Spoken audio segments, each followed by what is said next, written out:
You know, I think the question of how we deal with this problem is a huge question currently.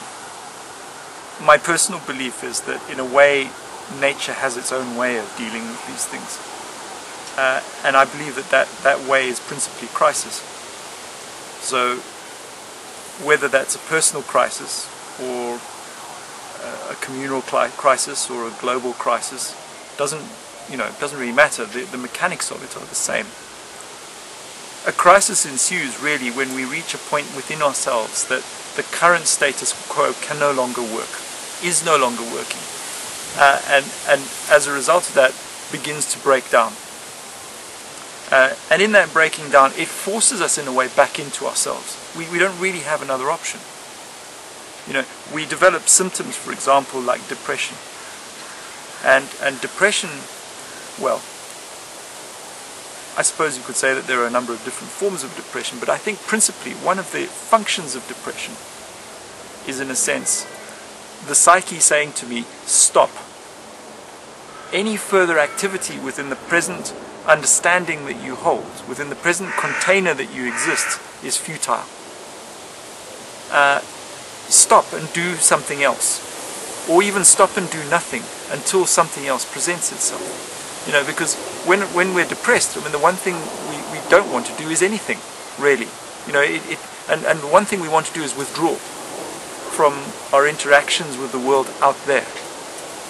Now, the problem we face, of course, in Western culture is that depression is understood to be a very negative state. It's a sickness that needs to be got rid of. It's a sickness that's potentially heinously dangerous. And therefore, when we go and we see somebody who purports to be an expert on depression, they're going to try and talk us out of our depression. And if that doesn't work, they're going to put us on medication. And if that doesn't work, they're going to institutionalize us and potentially shock treat us out of it or something. Because depression is dangerous, hazardous, both to ourselves and our community, according to the way our modern culture works. And I think that's a really sad thing, because depression is, I think, an extremely valuable mechanism within ourselves. It's the psyche saying, we need to take stock, we need to rethink, we need to relook, we need to reinvestigate the premises on which we are currently living our lives. We need to extract ourselves from the world of everyday affairs to some extent. And in doing that, allow ourselves to seep downward within ourselves into the deeper recesses where the mythical wisdom of who we are exists, where the connection to our deep ancestry exists, where our connection to our existence going right the way back to the beginning of time potentially exists. You know, and when we do that, we can begin the process of regenerating in a different way, reconfiguring in a different way, and of resourcing ourselves with vitality that comes from a place outside of the container within which we've been incarcerated up to that point. I believe that the majority of Western people presently are in a state of depression. Certainly those that come and see me are. That depression expresses itself in different ways.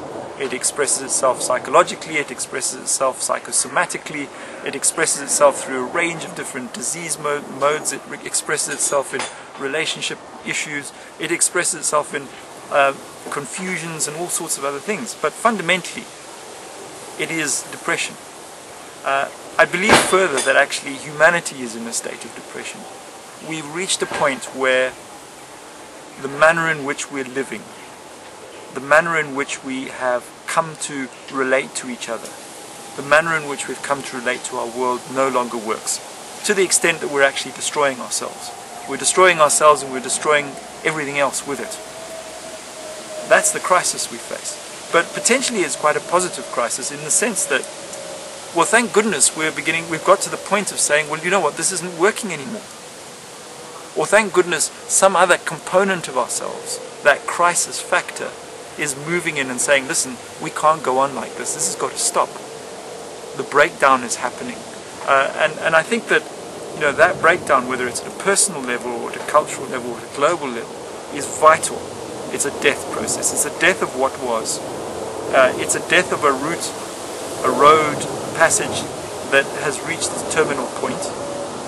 And the fear, of course, that we have is that as we let go of that, as we die to that, what on earth is going to take its place? You know, and the problem we face in Western culture is because we've become so oriented within the secular world, within the world of materiality and its ultimate demise. Our fear is that at death we terminate, that there is nothing beyond that, and that's the extinguishing of all of and everything of who we are. Now that fear is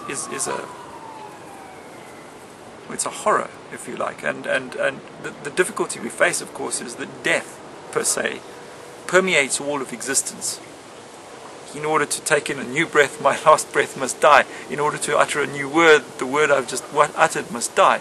In order to grow physically as a human being, the cells in my body must die in order to be replaced by others. And so it goes on. Death is an inherent aspect of life. The extent to which I believe death to be terminal, I'm going to resist it. The extent to which I resist it, I block the potentiality of who I am. I block my aliveness, effectively. And so, in a way, at that point, crisis must step in and say, well, you know what, death is inevitable. There is no way around it. And actually, thank goodness for that, because otherwise we would put it off forever, and we would continue to degenerate in a state of lifelessness. In fact, we would create a true death in that sense, because we would create the extinguishing of life. In the embracing of death, we in fact embrace the possibility of life. And so, at this time in the world where our modern industrial culture is coming to a point where it really can't go on, we're all asking ourselves, well, well then what? Do we go back to our pre-industrial ancestry? Do we go back to becoming, in inverted commas, savages in caves?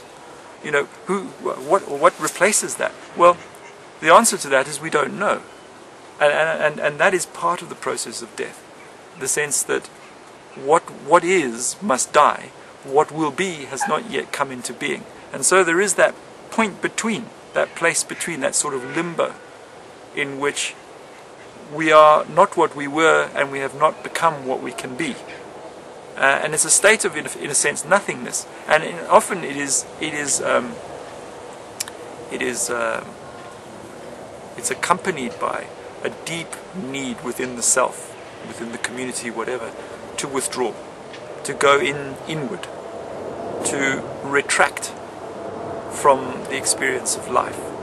And often depression is the mechanism that the psyche uses to persuade us to do that. So often these times of limbo, these times between times, are what we might see in Western culture as depressed times. If we were to understand that these are intensely creative times, they are in a sense the womb of possibility for what was to come, then what we would do is we would promote them. Not only would we promote them, we would encourage them. We would also develop mechanisms, we would develop modalities, we would develop ways of deepening them, amplifying them. We would develop ways of supporting them. This is what indigenous rites of passage did, because that was what their understanding was. When the child is dying in preparation for the birth of the adult, it's a terrible crisis. I think most of us can attest to that. When we go back into our childhood, we can see that point, somewhere there, where we go into this, well, I don't know who on earth I am. I'm not the child anymore, and I'm not the adult yet, and we're in this kind of limbo, and it's a time of very often enormous internal trauma, depression and so on. And these times were facilitated by the rites of passage provided by indigenous cultures. They were facilitated by elders who understood the importance of these times of retraction, of these times of inner brewing, of these times when we need to return into the font, the womb of our own creativity, of our own potential for awakening, for becoming something else, before the rebirth can take place. And so traditional rites of passage followed that format in a sense. There was a specifically demarcated period where death was supported. Then there was a specific period where the limbo, the liminal phase, was deeply supported, usually by taking the individual into the wilderness and returning it to a connection with that deep aspect of who they are in their fundamental nature. And then there was the final phase of reintegration, or bringing back into the culture in a new way, as a new identity, as someone different, as something different, you know. And in a way, I think that as individuals, we're faced with that same rite of passage now. We have to become adults, you know, and we have to call upon the elder within us, and the elders that still exist in pre-industrial cultures who have some knowledge of that elder within us, who can help us reconnect with that, who can show us experiences that do that. And one of the primary ways of doing that is to go back into wilderness. To go back into wilderness in a way that reconnects us with the mythical within us, with the hero or heroine of who we are, with the deep grapplings of our humanness, you know, which is fundamentally supported in wilderness conditions. And at the same time, I think as a humanity, we're faced with a similar situation. As a humanity, we have to realize that how we have been is dying. We have to accept the crisis of what that implies. We have to accept that the depression that goes with that, which is a universal human condition at the moment and is on the rise, is an indicator of this need to stop what we're doing. And we have to realize, we have to go beyond the pathology that believes that if we stop, all is lost. That in fact, stopping is effectively to sink. Well, yes, in fact, stopping is to sink, but it's to sink into who we are. It's not to sink into oblivion. And the fear that we have as Western people is that it is to sink into oblivion. And that's what we need to really get. We need to understand the difference. We need to understand that stopping, that going inward, is not to become extinguished, is not to actually become terminated. And in doing that, I think we'll find a way through our present condition, both as individuals and as a culture.